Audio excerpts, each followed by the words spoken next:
బయటికి బయలుదేరిన దోస్తుని కలుద్దామని. అవ్వా ఏ ముఖం రావు వేస్తాడు మొత్తం కావా ఈ అమ్మ ట్రాఫిక్ రా. ఈ ఇల్లు హైలైట్ పోయా ఇంటికి పోను ఇంకే గుద్దాయి నీకు పోతాను అనుకో అది వేరే విషయం. ఆనికి ఊపండి బాగుంటుంది. మా ఊరు వాళ్ళ ఫ్రెండ్ ఫుల్ బిజీగా సంసారం గురించి మాట్లాడుకోరు. చైతన్య ఎవరు ఫుల్ మోటివేషన్ ఇచ్చాడు మాకు. 2-3 గంటలు మాట్లాడుకుని బయలుదేరిన వాటికెళ్ళి తర్వాత చాయ్ దుకాణం ఏడుందని చూస్తున్నాం. దొరికింది ఒక చాయ్ దుకాణం. మా నాన్నకి పైసలు వాడు తింటే ఆడు నా మామకాన్ని చాయ్ వాడు తింగిడు.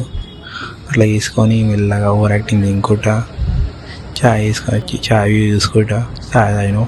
మామూలు కూడా వదిలేటేసిన. తర్వాత నేను బయలుదేరిన. మంచిగా బయలుదేరి మెల్లగా వచ్చేసిన ఇంటికి. అంబేద్కర్ బాగా చెప్పేసిన. ఈ అమ్మాయి ఏం వానరా పోయి వాన పడుతూనే ఉంది.